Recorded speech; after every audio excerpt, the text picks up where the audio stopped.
This was a game changer for me because dentistry in English, which is my baby. I'm proud of this project. I'm fully enjoying the experience. I'm never going back, even now. So why bother learning in another language, right? You need English. End of story.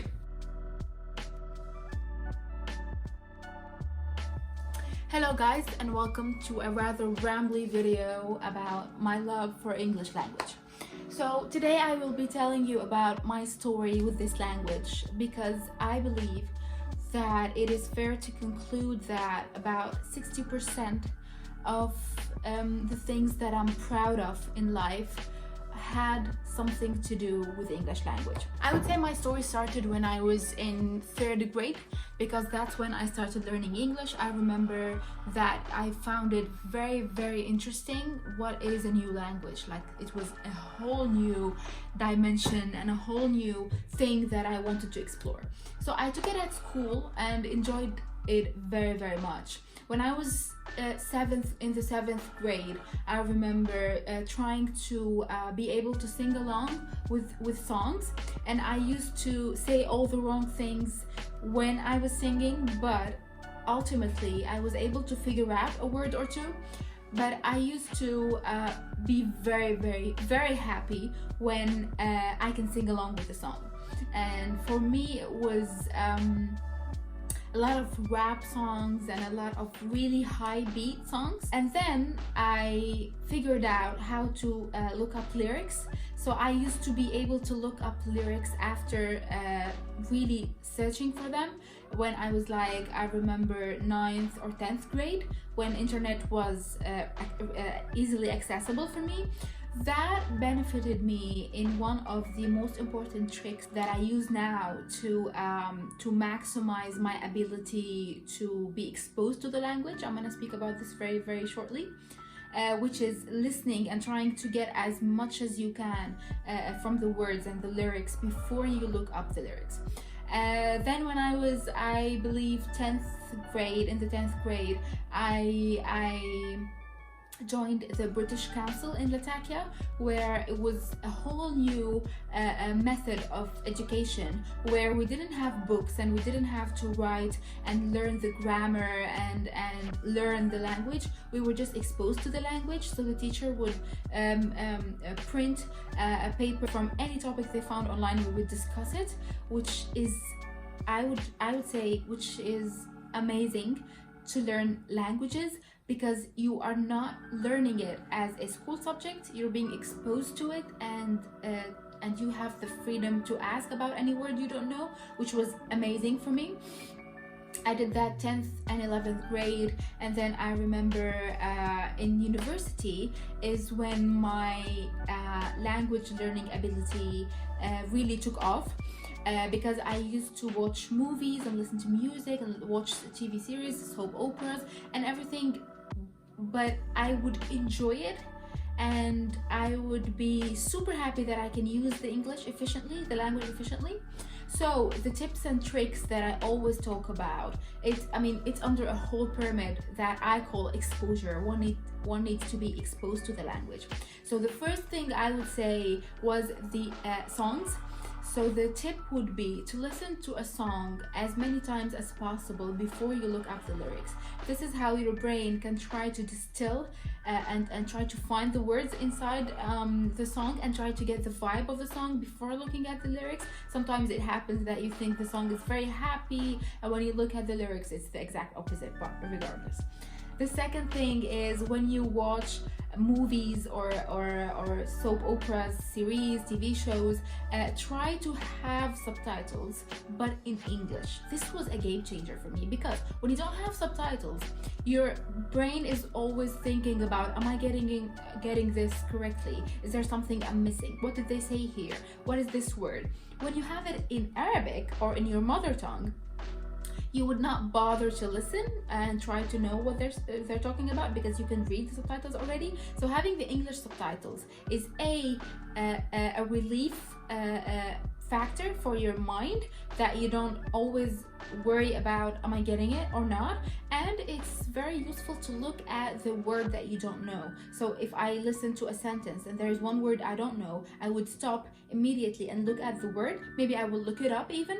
So that was a game changer, and you should really try this, because I'm never going back. Even now, when I watch anything, I've been using the language for a long time, and still I keep the English subtitles to keep my mind relaxed.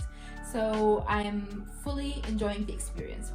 The third thing I would say was a game changer is the offline dictionary. So I know it's easy to look up things online, but having an online dictionary for me served in 2 points. The first was the internet connection in Syria was not very stable.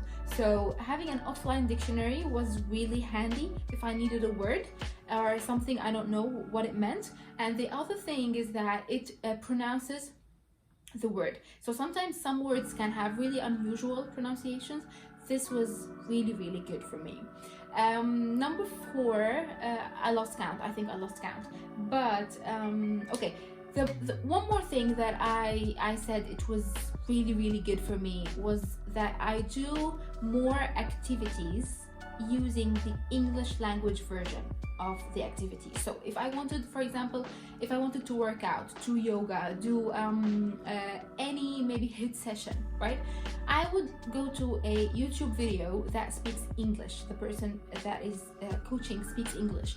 So this is more exposure to the language. If I wanted to watch lectures about a topic, I would choose the English lectures. Even though I can look for Arabic content, I deliberately choose English content because it makes me more exposed to the language, which is always good.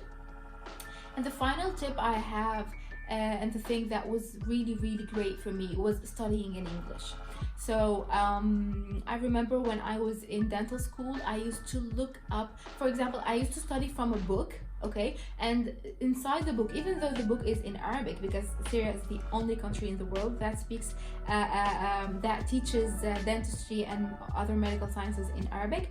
So even though the book was in Arabic, you have a couple words, every word that is important for terminology reasons, you can find it in English inside the book. So I don't know why, but I did it. I memorized these words by exposure. So every time I go through the paragraph, I look at them. This has enriched my terminology so much that I almost knew all these words by heart.